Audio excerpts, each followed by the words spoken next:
C'est aussi simple que ça. Donc, on ne lutte pas pour de l'argent. Oui, ils vont m'écrire.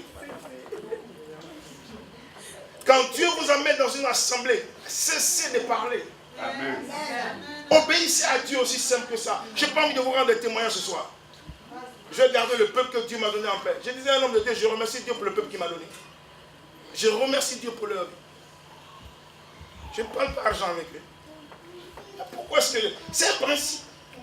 Si un homme te donne son temps, quelqu'un qui te conseille, quelqu'un qui jeûne, quelqu'un qui prie, quelqu'un qui oublie sa femme, même à des moments quand il doit venir dimanche avec lui, il est obligé même de se faire violence.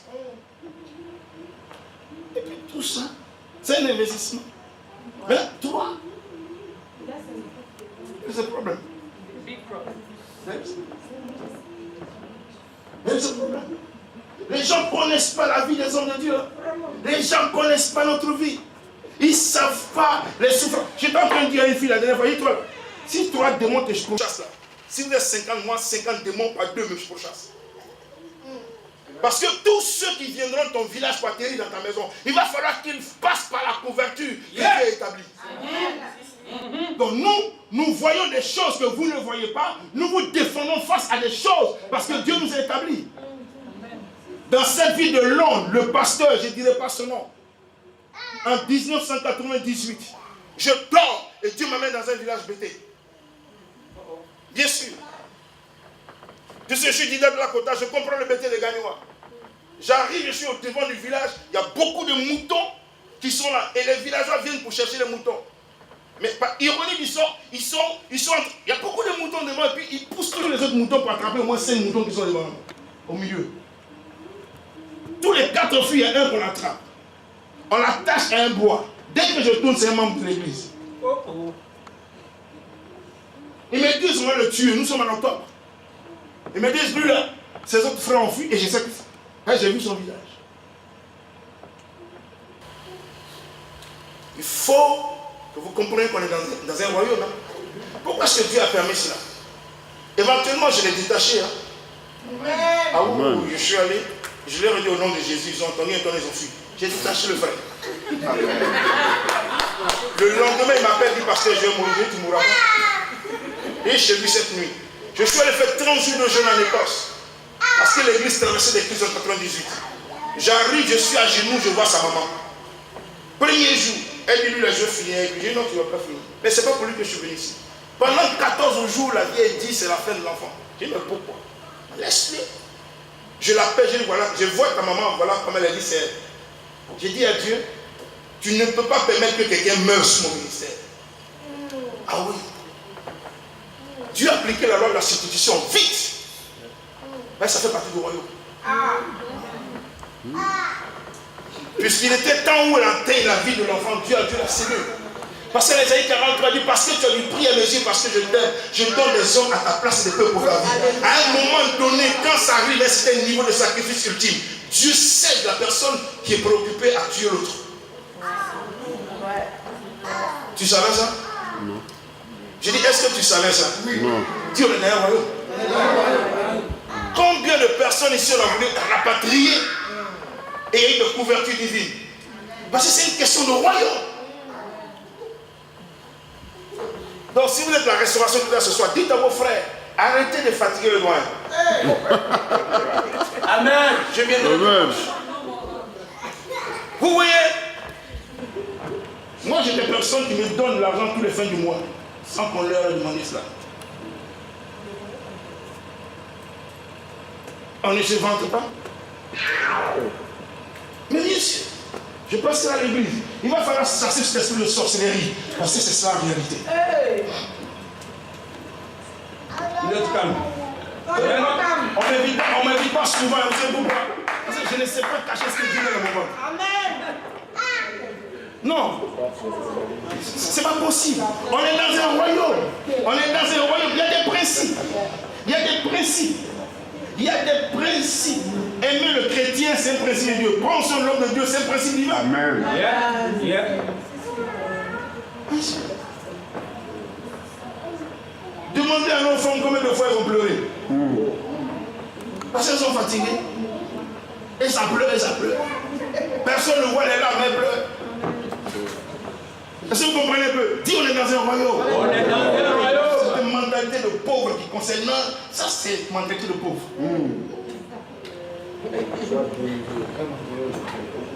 Vous savez, du succès, on n'aime pas. Hein? Mais on a trop fait la politique dans ce pays. De toutes les façons, moi-même, je m'aime. Ça, c'est très important. Moi, je t'aime. Amen.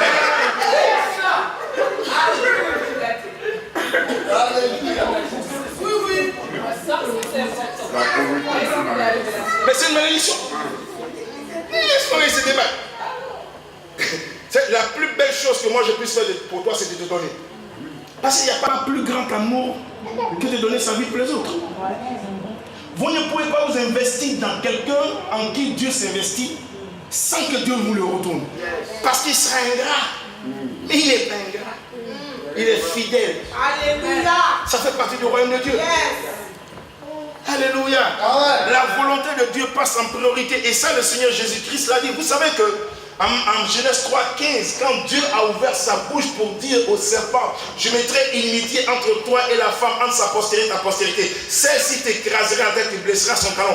Dieu a déjà ouvert la bouche pour que Jésus vienne sur la terre. Hein, pour que la parole soit faite chair. Hein. Ah, oh. À partir de l'instant où Dieu l'a dit, c'est devenu la priorité de Dieu. Le salut de l'humanité après la chute, vis-à-vis de cette parole, est une priorité divine. Tout ce que Dieu va faire, c'est faire pour que cette parole s'accomplisse. Ah oui, ça c'est la priorité de Dieu. Donc quand Jésus arrive sur la terre, il comprend que c'est la priorité de Dieu. Il le sait. C'est pourquoi en Hébreu 10, il dit, je viens, ô Dieu, pour faire ta volonté. Tu n'as voulu ni holocauste, tu n'as voulu ni sacrifice, tu n'as agréé ni holocauste, tu m'as formé encore. C'est pourquoi je dis, oh Dieu, je viens pour faire ta volonté. Jésus est venu sur la terre pour faire la volonté de Dieu. C'est pourquoi quand en Matthieu 16, l'apôtre Pierre reçoit la révélation que Jésus est le Christ, il pense qu'il a atteint le summum. Parce qu'on pose la question, qui dit que je suis, d'autres disent tu es Élie, d'autres disent l'autre prophète, lui dit, ah, tu es le Christ, le Fils du Dieu vivant. Mais je me suis dit, waouh, je viens d'avoir une profonde révélation. Alléluia. Et dans les minutes qui viennent, maintenant il dit à Jésus, quand Jésus dit je vais mourir, il dit non. Je n'ai pas donné cette révélation pour que tu nous laisses ici. Tu m'as entendu? On dit que tu es le Christ, le Fils de Dieu, tu veux maintenant mourir. Mais nous autres qui avons laissé la pêche, nous autres qui avons tout abandonné pour te suivre 3 ans, notre vie devient quoi? Dis-moi ce soir, parce que moi-même là, en tant que roi, toi Jésus, j'espérais que j'allais ton premier ministre. Et tu me dis que tu vas mourir? Non, il n'y a pas moyen ici. La Bible dit qu'il a pris Jésus et il a repris. Ah oui, il a repris là.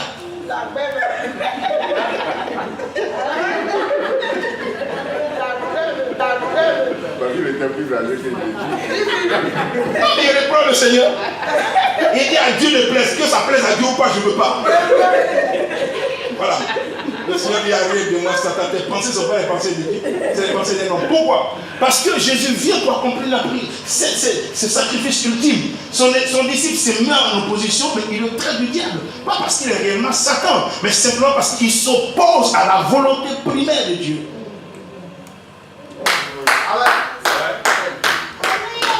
Il y a un pasteur qui a dit, si tu traites un membre de l'église de Satan, j'ai dit dans les ordres du pasteur Michel, mais toi tu n'es pas Jésus, pourquoi tu as traité quelqu'un de Satan?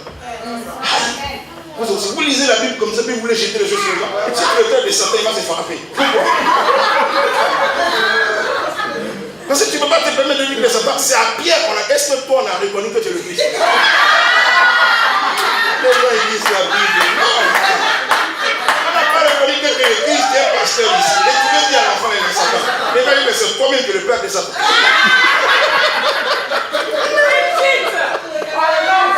Il a dit ici sur le pupitre, ça m'a amusé, mais comment? You don't say things like that. Tu veux partir pour dire un chrétien qui est Satan? Si toi tu es le passé, tu es Satan lui-même en personne. Non, bien sûr. Vous comprenez que Jésus était tellement préoccupé par cela que vous voyez, en Jean chapitre 6, il est clair, hein, il dit aux gens, quand il a guéri cet homme à la piscine de Bethesda et qu'il y a eu ce conflit-là, il a dit aux gens, mais lui il ne fait rien, il ne dit rien, il n'agit pas sans avoir vu ce que le Père fait. Parce que lui, il ne cherche pas sa volonté, il cherche la volonté de celui qui l'a envoyé. Donc oui, Jésus a toujours mis le royaume de Dieu dans sa priorité. Le premier miracle où sa mère lui a dit, ils n'ont pas de vin. La première des choses qu'il a dit à sa main, il dit femme, qu'est-ce qu'il a entre toi et moi? Tu n'es que Marie. Fais attention. Tu ne peux pas me dire d'échanger. S'ils n'ont pas de vin, c'est mon affaire. Vous comprenez un peu? Pourquoi il le dit? Parce que Marie n'est pas Dieu. C'est Dieu qui donne l'ordre. C'est la volonté de Dieu lui fait. Ce n'est pas la volonté d'une mère. Ah oui, ce n'est pas la volonté d'une mère. Il n'est pas venu pour, comme les gens disent, non, il va d'abord parler au fils et le fils va aller vers le père. Ça ne fonctionne pas comme ça. Il a dit à sa mère, qu'y a-t-il entre toi et moi? Il l'a appelé femme. Il s'est positionné dans une position d'un vrai juif pour dire tu es une femme.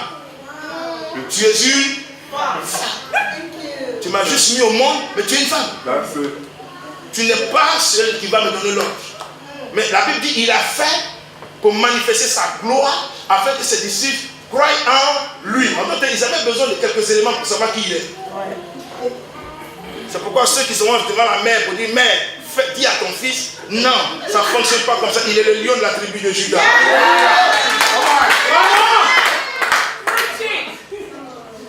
C'est la priorité du royaume de Dieu. Amen. C'est la priorité du royaume de Dieu. Amen. Est-ce que vous savez qu'à Gethsemane, il était tellement focalisé sur la priorité qu'à un moment donné, son humanité a pris un coup. La Bible dit que Jésus dit, j'éprouve des angoisses et une peur terrible. C'est ce qu'il a dit à Pierre et aux autres. Il dit, j'ai peur. C'est à un moment donné, il sait qu'il part à Gethsemane. Vous savez que Jésus a fait un métier qui lui a donné la possibilité de travailler sur le bois et sur les clous. Vous savez ça? Vous savez que Jésus a pris le temps de pouvoir mettre les clous dans le bois. Vous savez ça? Et vous savez qu'à 12 ans, il a pris conscience que tôt ou tard, il allait passer par là. Vous savez ça? Vous savez que la crucifixion n'était pas le premier élément que Jésus allait connaître, puisqu'il venait à Jérusalem, et c'était la façon de crucifier, de tuer les gens. Vous savez ça? Ça veut dire que depuis qu'il a pris conscience qu'il a vu des crucifiés, je m'imagine Jésus en train de faire un tabouret et frapper la pointe dans le bois. Waouh! Je ne sais pas si toi tu pourras le faire, frère. Imagine que tu es un boucher et tu es en train de couper les animaux, sachant qu'un jour c'est un couteau qui va passer sur ton cou. Tu sais ce que tu as fait? Tu as jeté le couteau. Mais il a vécu avec, jusqu'à Gethsemane. Et à un moment donné, sa chair prend un coup. Il s'élève à 3 reprises. Il dit à son père, est-ce que tu ne peux pas permettre que cette coupe passe? Mais, que ce soit pas ce que je veux. Je me soumets à ta volonté.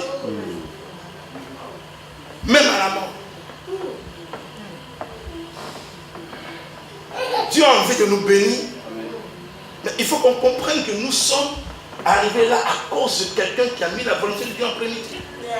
Pourquoi vous voulez que Dieu bénisse les chrétiens aussi longtemps qu'ils ne comprennent pas que le fait qu'ils soient dans le royaume de Dieu, le fait qu'ils soient sauvés, c'est quelqu'un qui a déposé sa volonté au pied du Père pour que cela arrive. Vous ne pouvez pas avoir des enfants. Moi, je vous dis très honnêtement, si je suis très riche et j'ai des enfants, le seul enfant qui va hériter de moi, ce n'est pas le rebelle. J'étais avec une maman avant, elle a dit, mon premier fils, je le disqualifie. Quand je vais mourir dans ma volonté, là, il ne sera pas parti. Parce que c'est un rebelle. Donc vous espérez maintenant que Dieu, il nous donne l'héritage. L'héritage est là. Ton héritage est déjà là, mais tu as besoin d'être obéissant. Qui aime les enfants rebelles? Si vous les aimez, c'est que vous-même vous êtes un rebelle.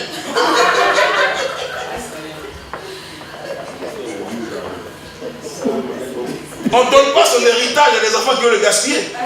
Ah oui. Donc les gens espèrent que Dieu les bénisse alors qu'ils ne sont même pas prêts à faire des petites choses que Dieu leur demande de faire. Des choses simples que Dieu demande, ils ne peuvent pas le faire. Des choses simples. Tu ne parles pas avec ton frère, Dieu dit va te réconcilier. Non, je ne vais pas. Va demander pardon. Tu n'as pas besoin d'aller à Tesco pour avoir 150 francs pour acheter le pardon. Ça ne coûte pas cher. Va. Il y a des chrétiens qui parlent avec leurs frères et ils sont aussi sur le même siège. Nous élevons nos mains. Nous élevons nos mains. Alors qu'il a dit que ceux qui louent Dieu, il faut qu'ils élèvent vers Dieu des cœurs purs et des mains innocentes. Qui monte vers la montagne de l'Éternel? C'est dans le cœur pur et les mains sont innocentes. Mais ils veulent monter vers la montagne de Dieu alors qu'ils n'aiment pas son frère. Vous savez, il faut corriger beaucoup de choses. C'est des principes du royaume. La Bible déclare que pour faire ton offrande, si tu sais qu'il a quelque chose contre toi, mais laisse ton offrande. Va te réconcilier réconcilier avec lui. Toi, tu dis non, je ne bouge pas. Non, c'est lui qui a été le premier, c'est lui qui m'a fait ceci, c'est lui qui m'a fait cela. Je te dis ce que ça représente, c'est de l'orgueil. Dieu résiste aux orgueils, il fait grâce aux hommes. Amen. Dieu brise. Donc vous voyez, va te réconcilier. Tu ne sais pas que celui qui obéit à Dieu est plus fort que celui qui est rebelle à Dieu. Amen. Quand tu obéis à Dieu, tu te places dans la position de bénédiction. Amen. Parce que Dieu prend plus plaisir à l'obéissance qu'au sacrifice. Amen. Donc oui, c'est des principes du royaume. Pourquoi tu es assis et tu es fâché, tu ne veux pas te réconcilier? Il y a des gens, mais je ne comprends pas. Il dit non, on me poursuit la nuit, j'ai des maladies, on me donne ceci. Mais si tu as quelque chose dans ton cœur, tu ne vas pas bien dormir. Dis royaume de Dieu. S'il y a un problème que Dieu dit d'aller le régler, ça veut dire que c'est sa priorité du moment. Vas-y, ça ne te coûte rien. Il ne faut pas attendre.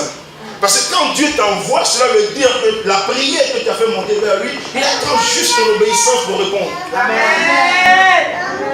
Il a déjà mis l'ange sur place. Il dit, bon, tu vas lui envoyer le paquet, mais il attend que tu fasses un acte. Et quand tu parles, ce n'est pas parce que tu veux faire du bien à la personne. Si tu payes ton droit, oui, tu vas demander à Dieu, moi je le fais parce que je vais t'obéir. Oui. Amen. Et quand tu vas, Dieu dit, ah, ça c'est mon fils. Amen. Il écoute. Alléluia. Et puisque tu as écouté Dieu, maintenant il va écouter ce que tu peux. Yes. Amen. Dis principe du royaume. Priorité. Alléluia. Amen. Alléluia. Amen. À la croix du calvaire, Jésus-Christ a dit tout est accompli.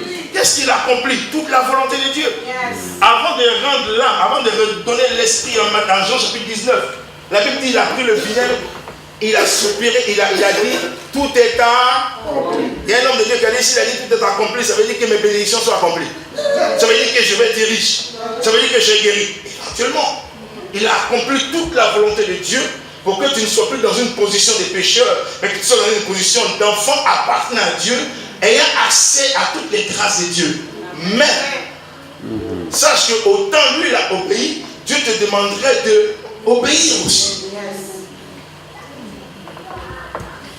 Vous savez que le Seigneur n'aimait pas Saül plus que David. Saül n'a jamais cherché la femme de quelqu'un. Saül s'est jamais assis pour dire bon, la femme là, il faut qu'elle vienne vers moi. Saül n'a jamais pris une femme, l'enceinte, dit à son général de venir, lui donner de l'alcool pour dire la bête ivre, il va aller coucher à sa femme. Comme ça, si l'enfant est né, on va dire que ce n'est pas l'enfant de David. Saül n'a jamais fait ça. Et quand le monsieur a refusé même d'aller dormir auprès de sa femme, Saül n'a jamais écrit une lettre pour dire à son cousin, Joab, Uri arrive, il faut le mettre là où on lance les flèches là même. Il ne faut pas le mettre pas où on va le tuer. Le gars a fomenté adultère, conspiration et meurtre. Et d'où vient que Dieu dise que c'est l'homme selon son cœur? Moi j'ai un problème. C'est simplement parce que vous voyez, c'est quelqu'un qui connaît Dieu. Quand il a été confronté par son prophète, il n'a pas dit pour qui tu te prends. Est-ce qu'il lui a dit ça? En attendant? Non. David avait les trois offices: prophète, roi et sacrificateur.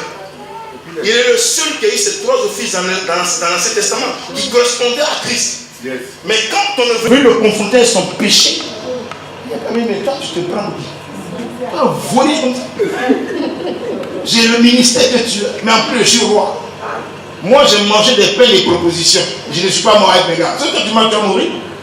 Mais pour qui tu te... Mais quelle expérience tu as même?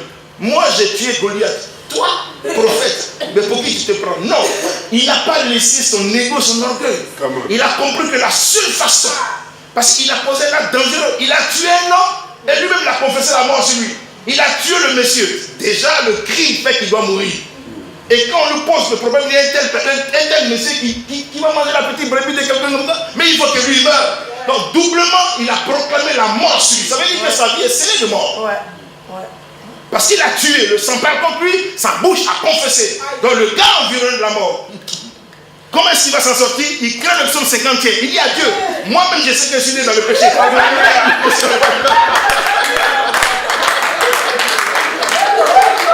Dis à quelqu'un, il connaît son Dieu. Si tu ne parles pas quelque chose, c'est la lui le foutu. J'ai tué et puis j'ai parlé de la mort. Moi, David,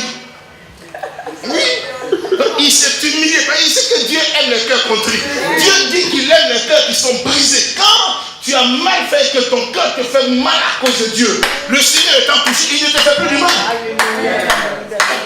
Est-ce que vous comprenez un peu? Donc la repentance, c'est une porte qui ouvre à l'élévation. Les gens ne comprennent pas. Elle a dit non, tu te l'as pas dit. Non, tu as mal fait. Dis à Dieu, Seigneur, pardonne-moi.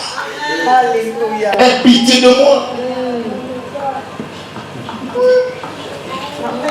Maintenant, Dieu dit qu'il n'aime pas Saül. Parce que Saül, il faut tuer les Amalécites. Tout le monde. Quand tu es là-bas, il a tué. Il a pris le roi pour lui-même, pour l'amener dans la ville, pour dire que c'est lui le champion. Et puis ils ont pris toutes les vaches grasses et puis il a assis là. Son père expliquait, mais qu'est-ce que j'attends, le bellement des amis? Il dit non. Les gens se sont rassurés de prendre ce qu'il fallait. Il dit, mais le roi là, il dit, non, mais je voulais. Ah bon? C'est à cause de lui qu'on a cru, on a su, en 1 Samuel chapitre 15, que la désobéissance c'est aussi coupable que la sorcellerie. C'est sur lui que ce verset est sorti. Il dit qu'il y a un sorcier en personne. Parce que tu résistes à Dieu. Frère, vous voyez un peu? Quelqu'un aurait dit, mais lui n'a pas tué. Dieu dit, lui, c'est un sorcier. Parce qu'il est désobéissant. Qui a envie d'être sorcier devant Dieu?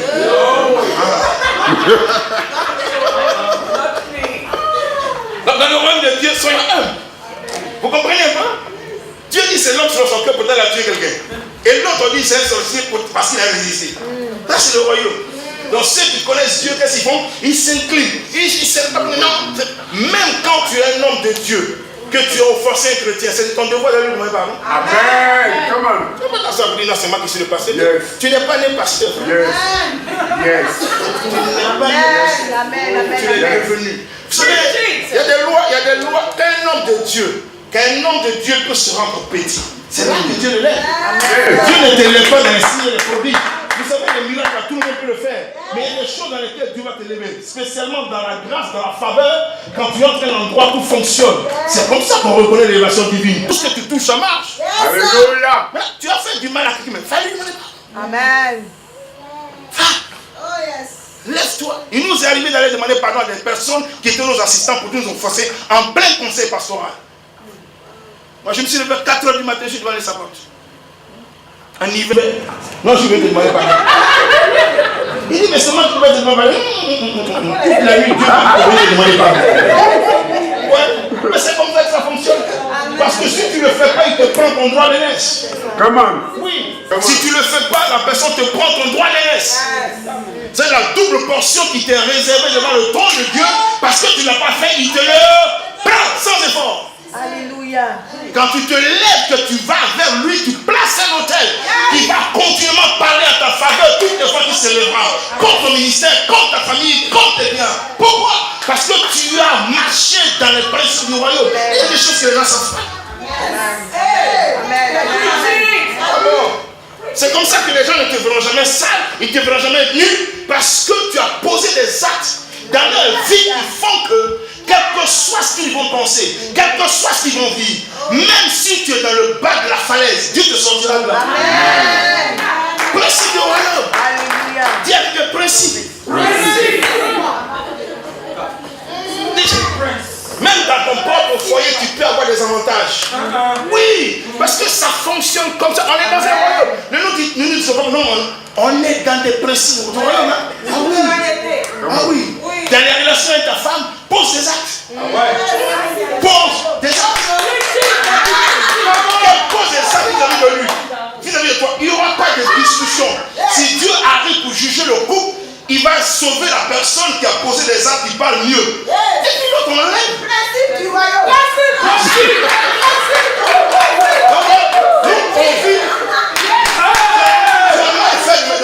Les gens ne comprennent pas qu'on fonctionne dans un royaume. Les gens ne font. Vous savez.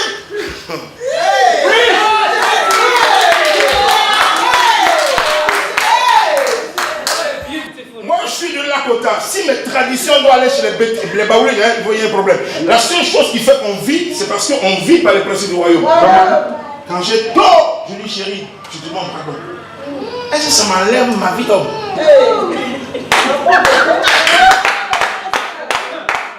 Ça te lève en plus. Et moi aussi. Qui a envie de déranger sa femme puis aller sur le pupitre? Non.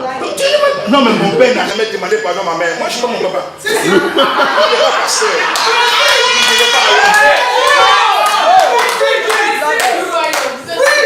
Parce que c'est comme ça. C'est le royaume, c'est comme ça. Parce que la Bible dit que heureux ceux qui procurent la paix, ils sont appelés fils de Dieu. Moi, je vais faire la paix. C'est pourquoi même quand tu adores ou à raison, demande pardon. Demande pardon. Que l'humilité ne te fasse pas regarder les autres comme étant en dessus de toi, mais que ton humilité te fasse regarder comme étant au-dessus de toi. C'est le principe du royaume. Parce que celui qui s'abaisse, Dieu le relève. Ça fait partie des principes de Dieu. Amen. En tout cas, Come on. Ça ne veut pas faire ce que le pardon.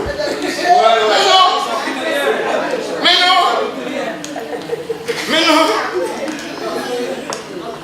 Il y a un gros problème dans nos cœurs. Vous savez, pour que le Seigneur vous élève, il aura tout fait pour que ces principes soient assis en vous. Amen. Parce qu'à un moment donné, vous ne ressentez plus rien.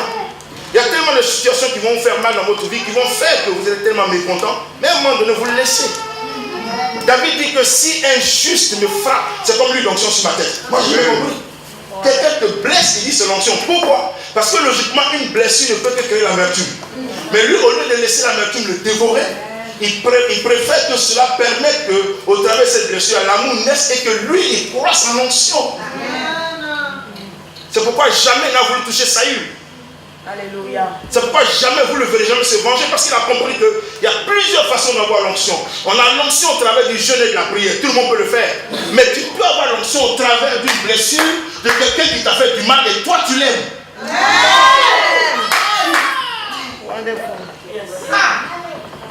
Tu peux devenir grand simplement parce que c'est pourquoi quand les gens vous blessent, bénissez Dieu. Mais moi je dis Seigneur, aide-moi à l'aimer. Qu'il n'y ait jamais de mauvaises pensées dans mon âme. Amen. Et commence à prier pour la personne. Toi-même, assieds-toi et regarde. Et tu vas voir ce qui se passe. Amen. Vous voyez, il y a tellement de principes. Les priorités de Dieu sont les priorités de Dieu. Jésus dit, bénissez et non ne maudissez. Pourquoi? Parce que c'est un principe. La malédiction sort de la bouche pour faire du mal. La bénédiction sort de la bouche pour faire quoi? Pour faire du bien. La Bible dit que la mort et la vie se trouvent au pouvoir de l'âme. Celui qui en aime le fruit va alors manger. Maintenant, quelqu'un libère la mort sur toi. Est-ce que tu vas envoyer la mort? Non. Si la mort est au bout de la langue, ça veut dire la vie aussi au bout de la langue. Quand quelqu'un envoie la mort, envoie la vie. Ce qui se passe, c'est que la mort va revenir vers lui. Parce que tu n'as pas signé la mort en lui. Et la vie va te revenir. Donc dans ce conflit-là, ça sera dit non. Tu es ceci, tu es ceci. Non. Tu fais du mal, bénis-le. Libère la bénédiction. Amen. Parce que tu es en train de semer là. Seigneur, permets que je ne dise pas de mauvaises choses. Bénis la personne. Mais, tu sais, quand quelqu'un te lance un envoûtement, tu ne réponds pas par un envoûtement.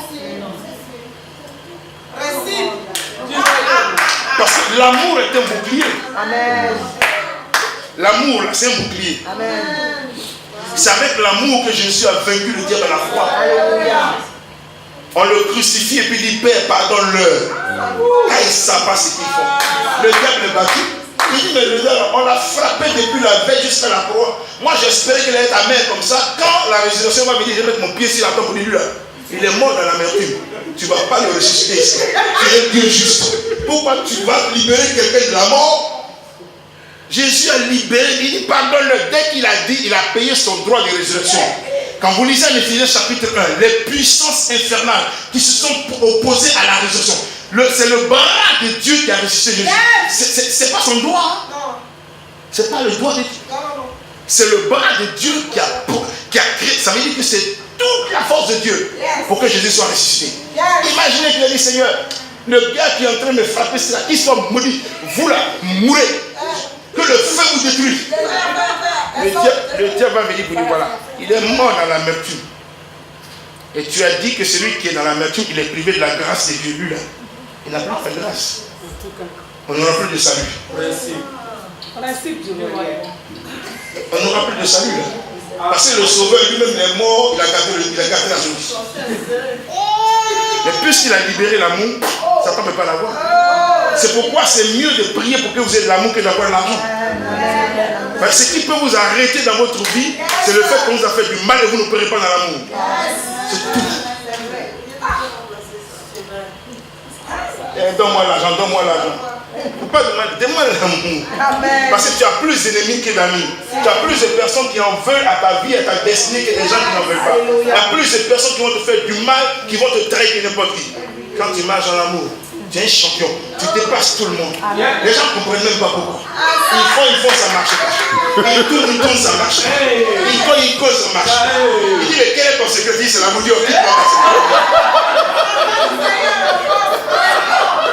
Quitte là-bas. Là, tu as dit quel amour ça? Non, c'est l'amour.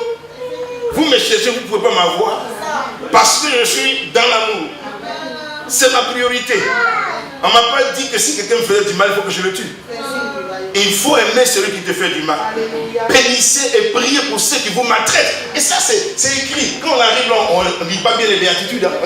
Comment moi je peux prier pour qu'il me maltraite? Je vais prier pour qu'il meure. Non. Quelqu'un qui opère dans un esprit de sorcellerie, attaque-toi à l'esprit et non à sa personne. S'il est sauvé demain qu'il est passé, tu fais comment? Dieu ne nous a pas amené à tuer les gens. Alléluia. Alléluia.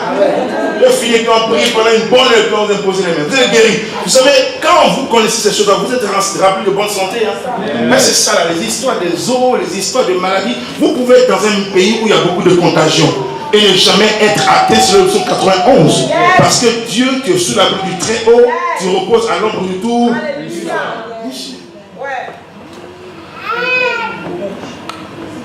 Il y a des choses qui vont te faire vieillir, qui vont te rendre malade, et tu vas mourir même avant ton temps. Parce que tu es tellement en colère, quand tu te lèves, ton cœur est fâché. Aide ton cœur à être en repos. Ton sang est plus chaud. Oui. Hypertension artérielle, hypertension intérieure.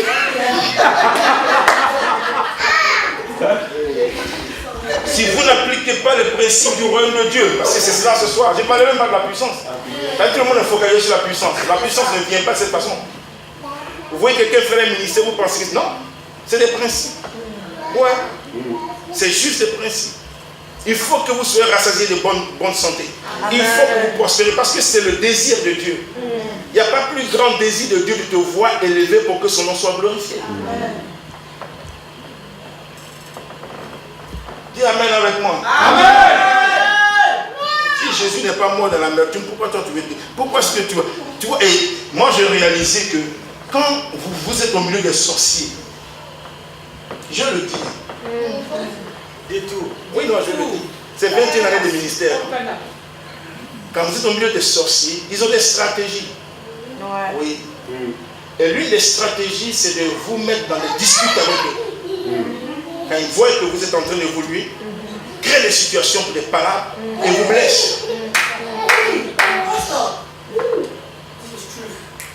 Ok. Il faudrait que ton intelligence s'ouvre. Ce que tu dois faire, ben c'est ça. Lui, il a vu la main de Dieu. Il a vu où Dieu te conduit. Par jalousie. Ça fait 21 ans que je suis pasteur aussi. Si je dis que je ne connais pas l'église, c'est que je mens. Si je dis que je ne connais pas tous les pasteurs, je mens. Si je dis que je ne connais pas les chrétiens, je mens. C'est trop facile. You gotta protect the anointing in your life. Il n'y a pas meilleure façon de te faire perdre l'onction et de pénétrer ta vie pour te troubler pendant les nuits. Si ce n'est pas cette voie.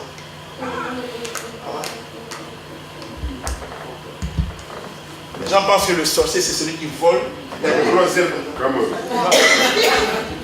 Il a vu la grâce de Dieu. Il sait qu'il y a des manifestations. Ça le dérange.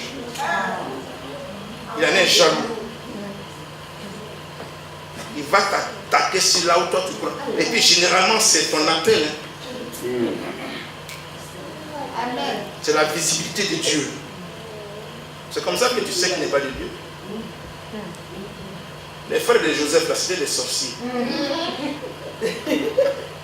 Les grands frères de Joseph, c'était des gros sorciers. Vous savez pourquoi? Parce qu'ils étaient très jaloux. Et la plupart d'entre eux sont très jaloux du bien-être des autres. Je suis en train d'enseigner ce soir. Save your life. Il va t'attaquer. Tu vas être amer. Tu vas être triste. Le temps que tu le réalises, la nuit, tu ne dors pas. Tu commences à t'agiter. Tu commences à t'attaquer dans tes songes. On te poursuit. On te donne à manger. Tu retournes au village. En fait, il y a des expériences bizarres qui t'arrivent. Retourne au point de départ. Dis à Dieu, guéris-moi. Je lui pardonne. Si tu veux gêner. Parce que tout ça, c'est pour rentrer en toi. Donc, pour bloquer cette personne, c'est l'amour de Dieu. Amen. Amen. Les attaques comme ça que tu réponds par amour, ça les arrête. Alléluia. Aussi bien physiquement que spirituellement. Amen. Quelqu'un me dit, Amen. saisis-la, ma soeur. Tu es dans une bonne saison. Amen. Alléluia. Merci.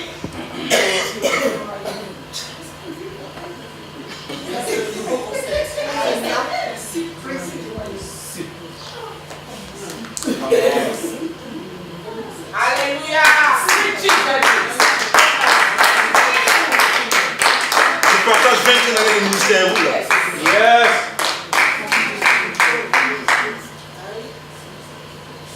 Ne te laisse pas avoir. Amen. Parce que la douleur d'un temps n'est pas la finalité.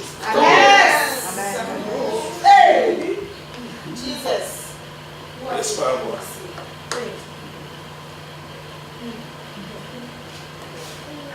Ah, God.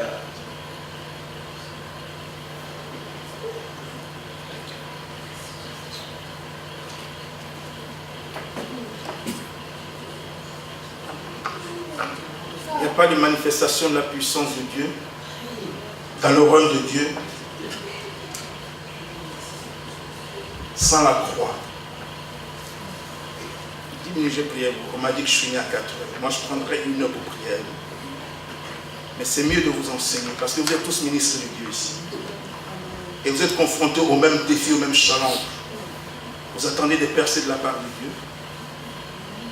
Que Dieu vous donne les percées pour que ceux qui attendaient que ça n'arrive pas le voient. Amen. Parce que la meilleure façon d'aider quelqu'un qui ne veut pas te voir aller de l'avant, c'est d'aller de l'avant. Ça, c'est la meilleure façon de l'aider. S'il a son problème de cœur, c'est plus ton affaire. C'est pourquoi quand les gens t'attaquent, ils apprennent que tu es en train de prendre des avions de partout. Leur cœur bat. Ils ont mal au cœur. Parce qu'ils espéraient qu'on enlève tous les crabes ici. Ils sont les aigles.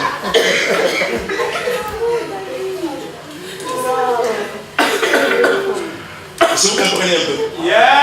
Quand on vous cherche, ne vous vendez pas. Moi, je ne comprends pas. On te cherche et puis tu te livres. Il ne faut plus faire ça. Amen.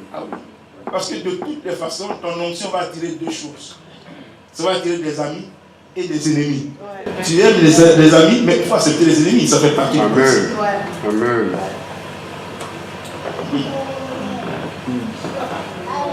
Oh yes. C'est pourquoi les gens persécutent à cause, c'est vrai. C'est pas. Ils étaient jaloux, c'est tout. Mais c'est normal qu'on soit jaloux. Si on n'est pas jaloux, c'est qu'il y a un problème. Et c'est eux qui vont te blesser. Il n'y a pas de manifestation du royaume de Dieu sans la croix. Il n'y a pas de puissance sans la croix. Et vous avez 2 exemples. Je vais vous donner un exemple dans l'Ancien Testament. Et je vais vous donner un exemple dans le Nouveau Testament.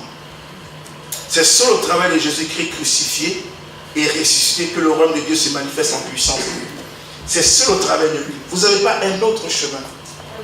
Si vous voyez quelqu'un manifester la puissance de Dieu sans Christ crucifié, il faut qu'il nous dise l'origine de sa puissance. Il n'a qu'à nous dire. Parce qu'il y en a qui vont sur des montagnes. Mais ce n'est pas la montagne de Sion.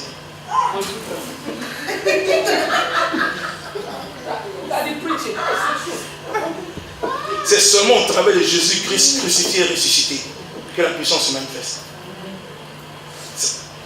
Si vous avez la révélation de la croix en vous, vous allez vivre une vie continue de délivrance. On n'a pas besoin de vous imposer la même. Vous n'avez pas besoin de courir pour dire tel est loin de délivrance, donc on n'a pas venir me délivrer de personne. Parce que c'est au travers de la révélation de la puissance de la foi, Jésus Christ. Et regardez ceci. Je vais vous envoyer un exode. Je vais vous envoyer un exode. Vous allez prendre Exode chapitre 12. Ok? Et vous allez vous rendre compte que la délivrance d'Israël n'est pas venue avant la célébration de la Pâque. Alléluia. Amen. Donc si vous voulez par exemple que l'église, les manifestations soient, si vous voulez être une femme de feu, si vous voulez être un homme de feu, si vous voulez voir des miracles se manifester dans votre vie, dans tous les domaines de votre vie, pas seulement par les guérisons et tout, mais par tout ça de ce que vous faites. Vous priez pour quelqu'un pour que ça marche, vous faites des prières vers Dieu, les gens ne se marient pas. Il faut que vous ayez cette révélation. Vous voulez vous marier, il faut que vous ayez une révélation. Si dans votre famille il était déclaré que les femmes ne se marient pas, la croix va briser le joug. Ça marche. Amen. Oui, parce que vous n'êtes plus sur le joug et l'ordre de votre famille. Est-ce que vous me comprenez un peu? On ne vous dit pas, non, dans votre famille, les gens ne se marient pas, c'est pour ça que vous ne vous mariez pas. Non, vous ne vous mariez pas parce que vous n'avez pas la révélation, c'est tout. On est séparés de la famille. On rend grâce à Dieu de ce qu'il nous a délivré de la puissance des ténèbres. Il nous a transportés dans le royaume de son fils, là. Colossiens 1:12. 14. Donc, qu'est-ce que je vais encore foutre avec ma famille? Amen. C'est qu'ils ont comme problème là, c'est leur problème. Ils n'ont pas Jésus. Donc, eux, c'est normal qu'on tape sur leur tête la nuit. Moi, je dois bien dormir. Amen. Oui, parce que c'est le type de prédication. Il faut se séparer, il faut que tu aies la révélation. C'est la croix qui délivre. Exode 12. Vous voyez, avant même que Dieu libère Israël de l'Égypte, la dernière chose qu'il leur a fait, dit de faire, c'est de tuer un agneau qui a l'âge d'1 an. C'est pas ça. Exode 12, il a dit à Moïse qu'Israël prenne un agneau qui a l'âge d'1 an et que on sacrifie cet agneau-là. En Exode chapitre 12, le verset 5. Il dit, ce sera un agneau sans défaut, mâle d'1 an. Vous pourrez prendre un agneau ou un chevreau. Vous le garderez jusqu'au 14e jour de ce mois, et toute l'assemblée d'Israël immolera entre les deux soirs. On prendra de son sang et on en mettra sur les deux poteaux et sur le linteau de la porte des maisons où on en mangera.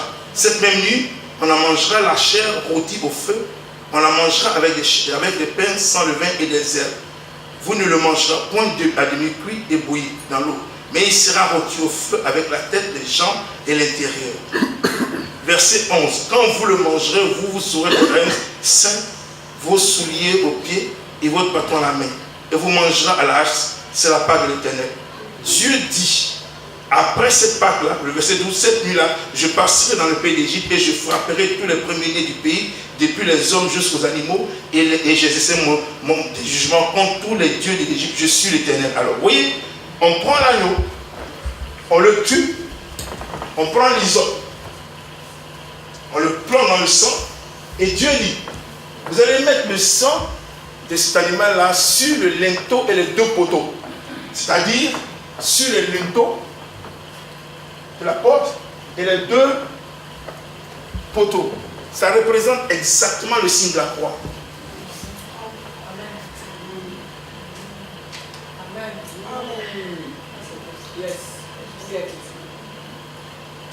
Révélation. Et Dieu dit, ça sera la Pâque. N'est-ce pas?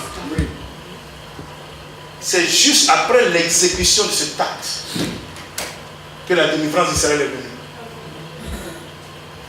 Alors on comprend que cet agneau est la représentation de Jésus-Christ. Puisque l'Ancien Testament est l'homme des choses à venir.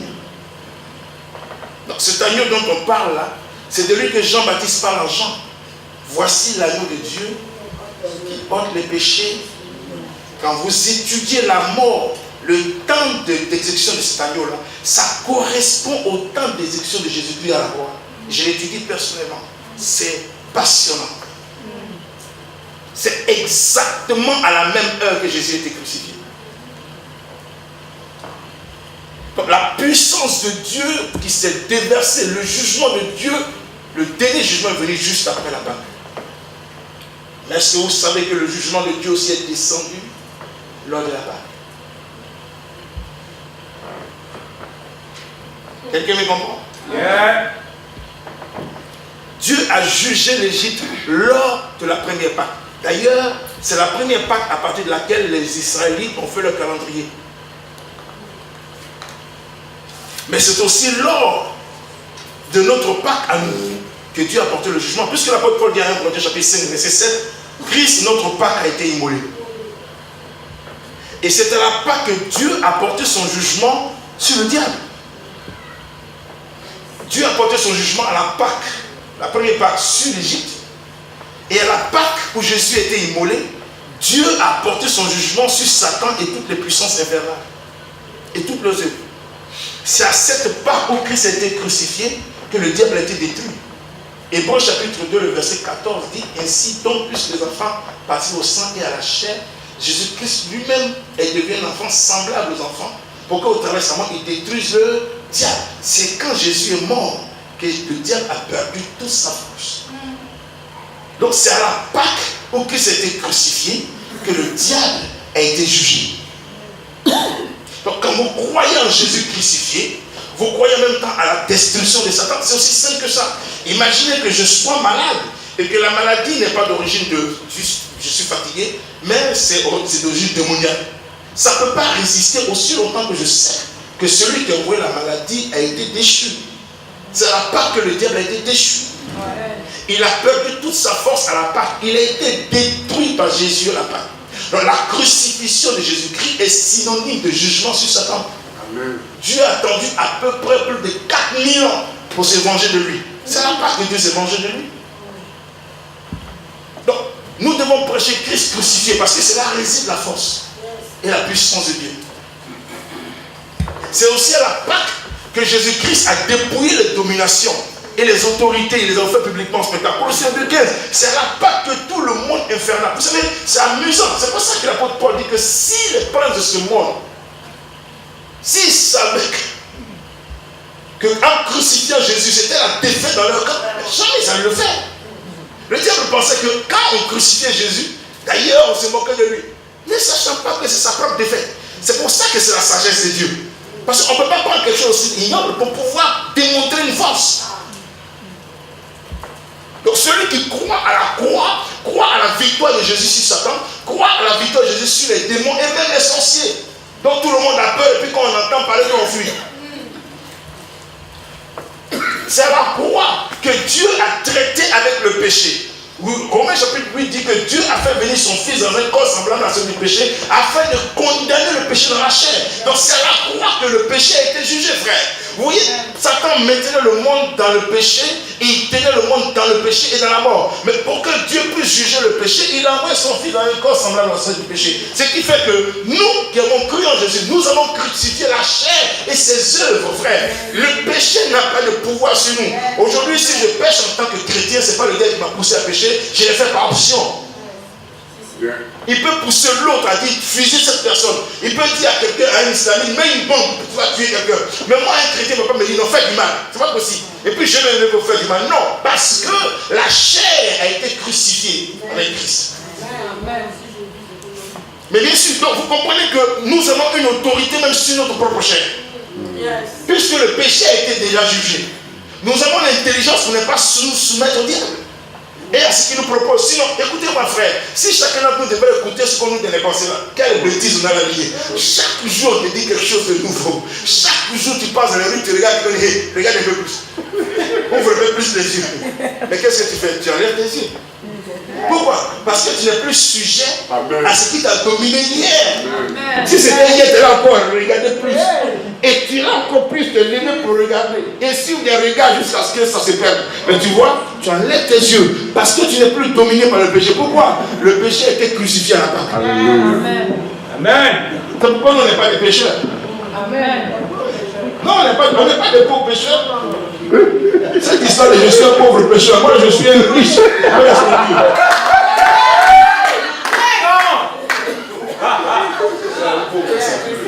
Pauvre pécheur est pitié de nous. Moi, je ne suis pas un pauvre pécheur. Je suis racheté et j'ai été transporté dans le royaume. Je suis sacrificateur de Dieu. Je suis un sacerdoce royal. J'exerce un ministère de prince. Il n'est pas question de pauvre pécheur. Dieu ne s'investit pas dans les pauvres pécheurs, mais il s'investit dans ses enfants en lui. Il s'investit à ceux qui ont été rachetés au prix de l'agneau. Si tu te regardes comme un faux pécheur, ça veut dire que la croix est nulle. Parce que c'est à la croix que le pécheur est devenu un grand. Alléluia. Quelqu'un me comprend? Quand ça ne va pas dans ta vie, regarde ce que Jésus a fait à la croix. C'est à la croix que Jésus a détruit la mort. La Bible déclare en 2 Timothée chapitre 1 verset 9, Jésus-Christ il a détruit la mort par la résurrection entre les morts et il a mis la vie en évidence. Amen. Donc vous voyez, la mort qui tenait tout le monde. C'est pour ça que les chrétiens ne vont pas avoir peur de la mort. Alléluia. L'apôtre Paul dit que mourir même c'est un gain. Mais oui, frère, c'est à la croix que Jésus a détruit la mort. Par sa résurrection, Jésus a fini avec la mort. C'est pour cette raison que vous voyez des apôtres qui étaient des grands pécheurs, qui ont été sauvés, pouvaient participer à la gloire de Dieu en ressuscitant des gens. Quand vous avez cette révélation, quand vous envoie quelqu'un, vous pouvez prier pour qu'il ressuscite. Nous, aujourd'hui, on a le pouvoir de mettre fin à la mort quand elle s'exécute dans une vie. C'est ce pouvoir qu'on a. Le vrai homme et serviteur de Dieu, c'est ce pouvoir qu'il a. Tu peux mettre fin à la mort parce que Jésus a anéanti la mort. L'année dernière en mai, ma première fille était en train de mourir. L'année dernière en mai. Je ne l'ai dit à personne. Ma fille est née, s'est mariée, sa grossesse c'est compliqué. Le temps qu'on le réalise, la grossesse a percé son intestin. Tout ce qu'elle mangeait descendait dans son ventre. Les docteurs m'appellent, ils me disent, monsieur, il faut que vous arriviez, on a besoin. J'étais déjà allé, j'ai prié pour quelqu'un qui était en grossesse. La grossesse passe 4 jours plus tard. On m'appelle, on dit, monsieur, il faut que vous arriviez. Si vous n'arrivez pas, c'est une question d'heure. Dites question d'heure. C'est ma fille aînée. C'est notre fille aînée. C'était jeudi, je vais prendre un avion, je vais me faire dormir en Italie. À la fin, je me lève jeudi, le vendredi matin très tôt, et puis je prends un coach. J'arrive à Paris à 16h. Son mari vient m'accueillir, il dit, pasteur, je viens de voir le docteur, il m'a dit, c'est juste une question d'heure. Et je souris. Et je sais qu'elle va mourir, parce que le jour où je suis la voir quand elle est en grossesse, je suis arrivé, j'ai dit à sa mère, elle va mourir. Parce que j'ai vu la mort. Mais j'ai souri. Quand je suis arrivé, tous les médecins m'attendaient. Ceux qui ont opéré, ceux qui ont fait la nécessité, eux tous. Ils sont tous là par terre. Ils disent, monsieur, vous avez bien fait de venir. Il n'y a rien qu'on puisse faire. Vous savez, les microbes, les germes se développent sur sa vie parce que tout ce qu'elle mangeait tombait dans son ventre. Tout. Donc, on n'arrive pas à attraper les microbes, on n'arrive pas à les canaliser. Mais entre-temps, j'ai un programme. J'ai un programme de démonstration de la puissance de Dieu. Puis moi-même, je suis là. Ah, yes. Quand ils ont fini de parler, je leur ai posé la question. J'ai dit, docteur, bon, vous voulez dire que ma fille va mourir? Ils ne m'ont pas répondu à mon question. Je suis passé par sa chambre, je l'ai salué et puis je suis allé. Je suis allé au programme, je suis revenu. Un soir, je vais au programme, je dis, va dormir dans la salle. Va dormir dans la chambre. Je quitte le programme. Je suis même allé avec un prophète qu'on appelle Eddie. Quand Eddie a vu ma fille, le prophète Eddie, quand il a vu ma fille coucher, il dit, papa, ça fait combien de jours les derniers? Ça fait 10 jours. Il dit, ah bon? Et il prêche comme ça, il appelle, ça va pour lui l'homme là. Il a rencontré Dieu. Il dit, l'état dans lequel sa fille est là, le monsieur ne peut pas sourire. Mais tous les enfants autour de lui sont joyeux.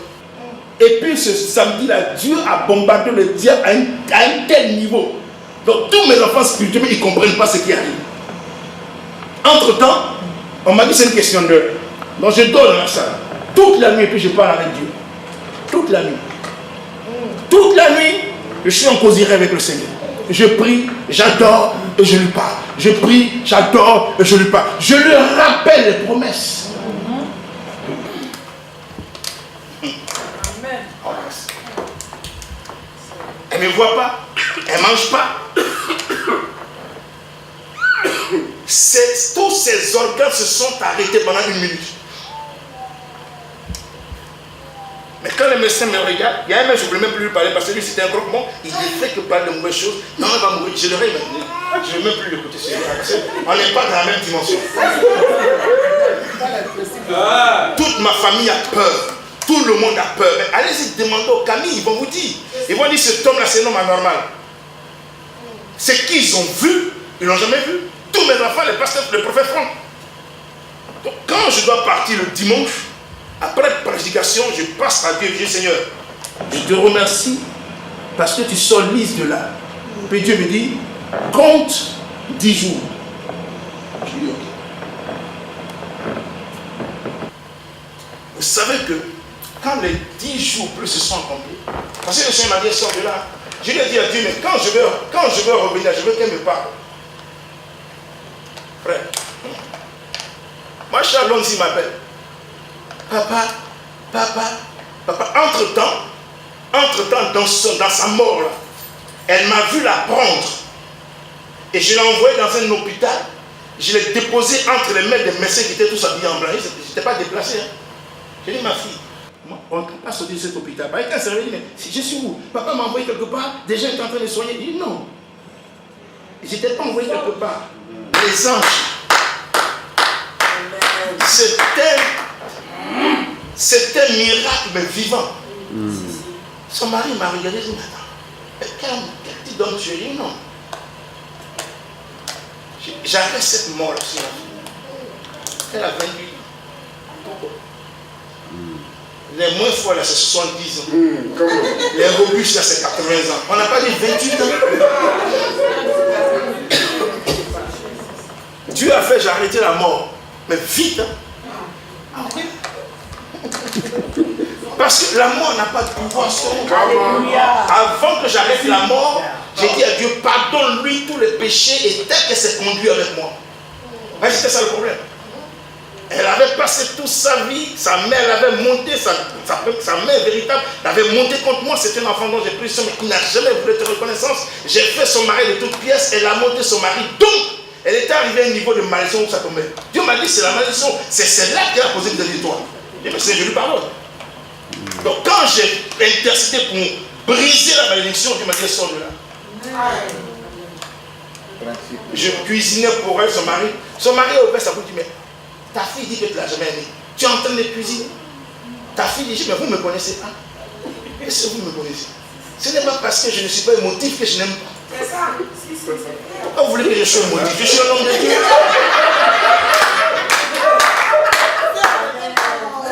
Comment? Je lui ai dit, tu vois, tu allais mourir parce que tu ne connais pas ton papa. Je suis un serviteur de Dieu. Tu ne peux pas te conduire comme ça, ma fille. La malédiction est en train de te tuer. Heureusement que tu es un père. Voilà, les clés étaient jetées là. Mais quand on est rentré dans le principe d'alliance avec Dieu, lui, non. Si elle meurt, ils vont dire c'est la fille du pasteur. Les chrétiens, dans quelle espérance vont avoir? Quand j'ai parlé comme ça, mon boss a dit non, j'ai compris. Claire. Vous voulez voir la puissance de Dieu? Attachez-vous à la croix. Quelqu'un ne peut pas mourir si Dieu ne t'a pas dit pasteur que c'est son temps. C'est pas possible. Ah non. On ne peut même pas venir chercher le chrétien devant toi. S'il doit mourir, tu demandes à Dieu, est-ce que c'est son temps? C'est dans quoi il est rentré? Mais quand tu as toute la visibilité, tu arrêtes la mort. Parce que c'est juste un instrument. C'est pas Dieu. Et on a pu arrêter plusieurs morts ici à Londres. Oui. Amen. On ne parlera pas des Jean-Marie Biou qui étaient dans les combats. Les gens ont dit non, le pasteur, lui, Dieu ne l'a pas appelé. Et puis quelquefois, tu viens tuer quelqu'un dans les... Quand mon pasteur m'a laissé, puis il est parti. C'est là, moi, sur mon ministère, tu tues quelqu'un. Et tous les gars disent non, lui, Dieu ne l'a pas appelé. Comment celui quelqu'un meurt? Je dis à Dieu, si tu gardes ton ministère, si tu sais que je ne peux pas appeler. Et mais Seigneur, ils ont dit qu'on ne peut pas appeler. Et puis quelqu'un va mourir ici, moi, mais lui, c'est sorti. On a crié un Dieu, c'est un pasteur, il est sorti du coma. Amen. Ils ont dit qu'il n'allait pas avoir d'enfant, il est comme un champignon, le gars est un enfant. Parce qu'on a dit qu'il n'allait plus jamais vivre. Un enfant. Pourquoi? Parce que ces choses n'ont pas de pouvoir chez nous. Même dans le domaine de la richesse, dans le domaine de la prospérité matérielle. Jésus a échangé sa richesse contre notre pauvreté. C'est un échange de la croix. 2 Corinthiens 8, 9. Vous connaissez la grâce du Seigneur Jésus-Christ, de riche qu'il était, s'est fait pauvre, frère.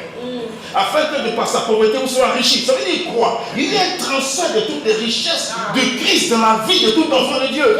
C'est à la croix que ça a été conquis. Donc quand l'esprit de pauvreté arrive, dis-lui d'abord qui l'a envoyé. C'est la question que tu lui poses.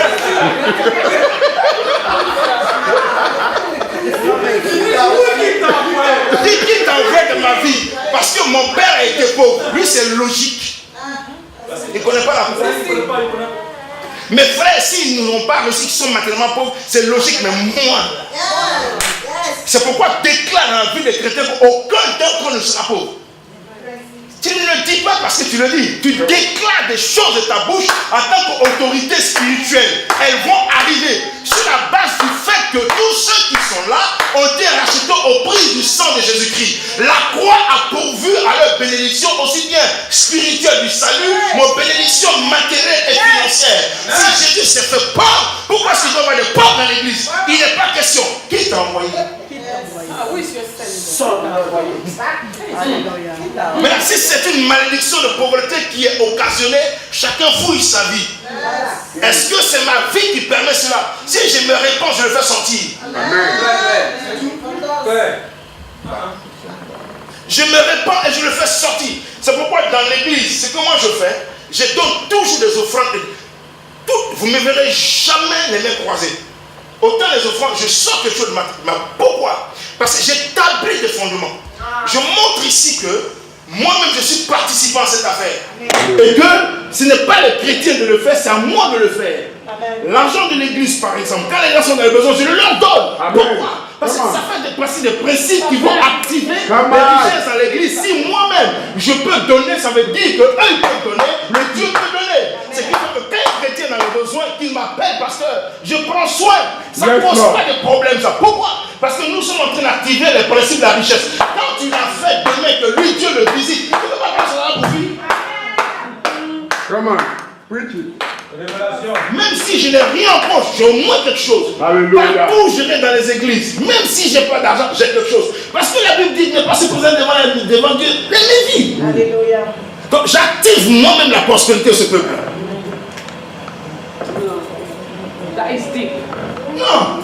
Preach it. C'est aussi simple que ça. Tout est déjà fait.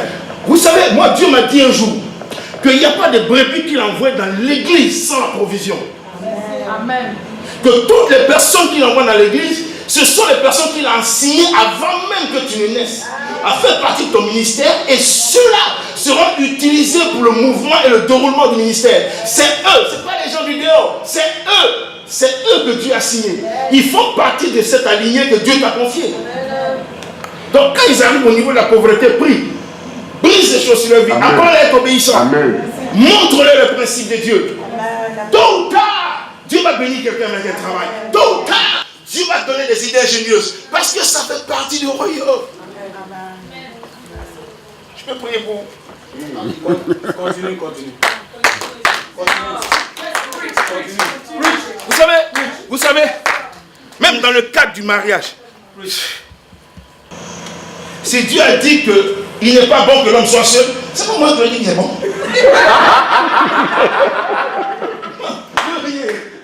Lui-même il réfléchit et dit qu'il n'est pas bon que l'homme soit seul.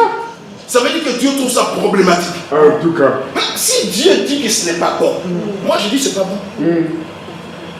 Donc si quelqu'un est là qui ne veut pas se marier, pourquoi tu ne vas pas te marier? Tu as peur? Bon, on te donne des conseils. Mais il faut que tu te maries, on dit que ce n'est pas bon. C'est pas bon que la femme soit seule. C'est ce que Dieu a dit. Maintenant, il se peut que tu regardes dans une certaine direction. Moi, d'abord, tu dis, tu vois, le choix de Ève, là, c'est Dieu qui l'a fait. On vit dans un royaume béni. Amen. On vit dans un royaume béni.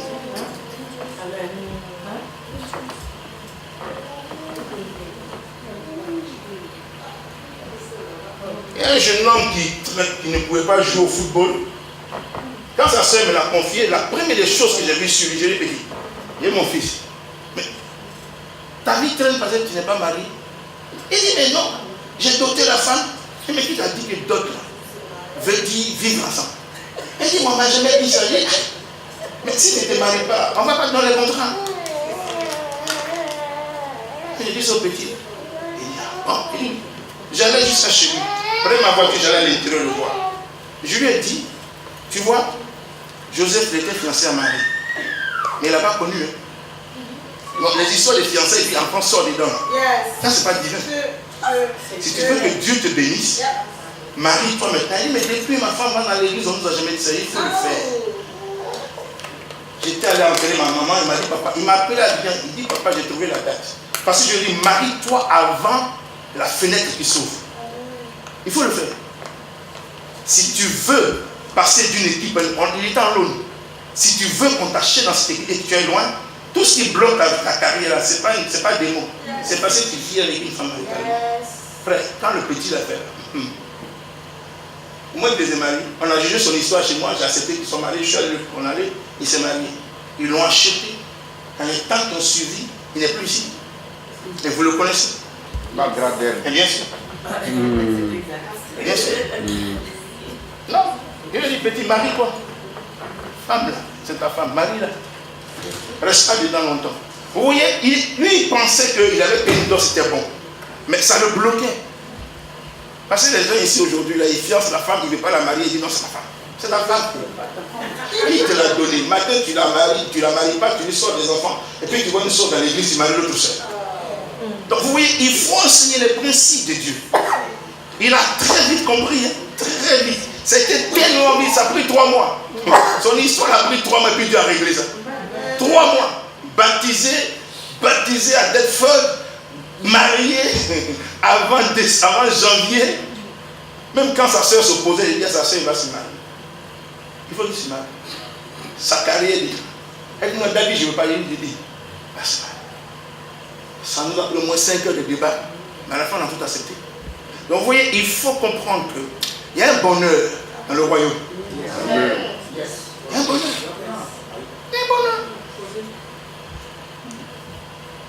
Un doyen. Un bonheur. La plus belle chose qui puisse arriver, toi et moi, c'est d'avoir été choisi par Dieu. Amen.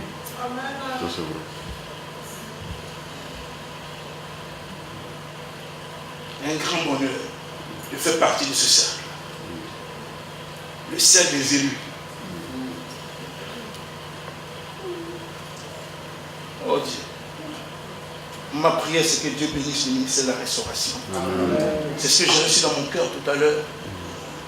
Que Dieu fasse croire sur le ministère.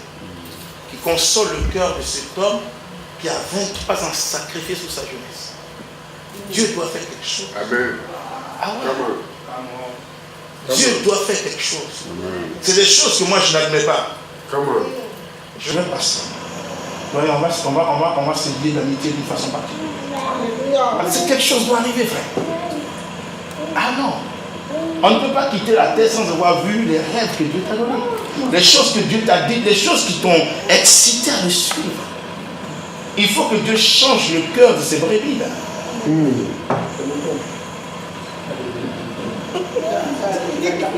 Je n'ai pas encore dit ça, il ne faut pas qu'on fasse ça. J'ai dit des brebis. Amen. C'est des brebis. Est-ce que vous me comprenez ce soir? Amen. Dieu doit faire quelque chose. Dieu, ici là, c'est le pays pour le lait et le miel. Comment? Yes. Dieu doit faire quelque chose. Ah oui, c'est vrai. C'est pourquoi Dieu vient garer et puis je passe.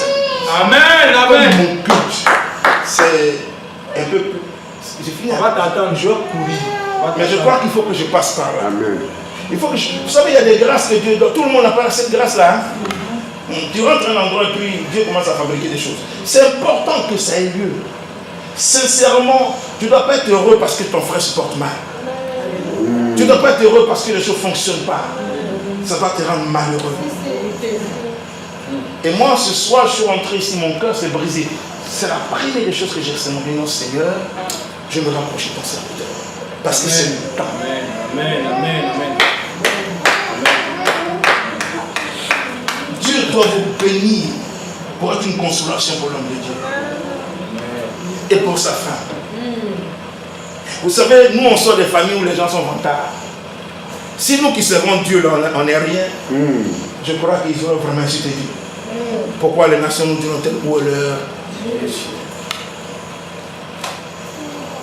Donc il ne faut pas se décourager. It's just a new beginning. Amen. Of something new. Amen. Alléluia. Puisqu'on appelle le royaume, il va se manifester au milieu. Et au travers des serviteurs que Dieu a mis devant nous.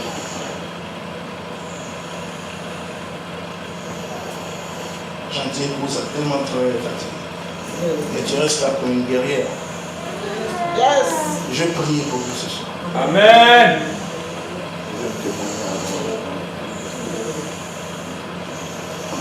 Que Dieu te bénisse. Tu dois être heureux. Amen. Et tu es mon doyen. Amen. Il faut encourager de tels hommes. Église, qui est de la restauration. 1, 2, 3, 4, 5, 6, 7.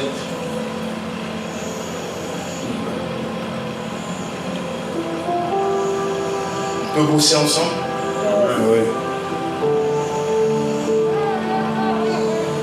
Il faut que Dieu bénisse au ministère. Il faut qu'il bénisse au ministère. Tu vas ralentir ma gloire.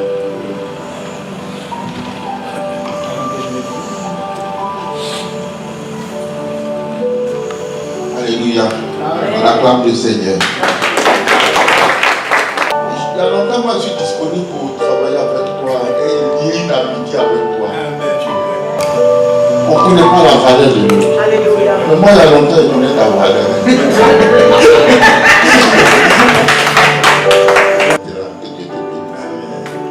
Amen. Vous êtes venus, vous avez attendu longtemps, on va prier. On va déjà remercier Dieu, toujours remercier Dieu pour la croix. Faites-le tout le temps. Vous voyez, quand vous mettez à genoux, vous remerciez Dieu pour l'œuvre de la croix de Jésus-Christ, parce que c'est au travers de la croix que se manifeste la puissance de Dieu. Vous lui dites merci pour la croix que Dieu a utilisée pour vous sauver. La croix à travers laquelle Dieu a brisé les puissances des ténèbres, la puissance de Satan, la puissance de la mort, la puissance des anges infernaux, la puissance du péché, la puissance de la pauvreté. Au travers de la croix, Dieu a changé même l'ordre de la loi. Il n'y a plus de loi qui soit la loi du péché, de la mort dans le royaume de Dieu. C'est la loi de l'esprit de vie. Cette loi opère dans la vie de tout un chacun. Nous allons vraiment prier ce soir pour que cette loi soit manifeste dans la vie de tous ceux qui sont ici, afin que tout ce qui est mort, tout ce qui touche à la mort spirituelle, mort physique, mort matérielle, mort ministérielle, tout ce qui est mort, que le Seigneur puisse le détruire. Remerciez le Seigneur.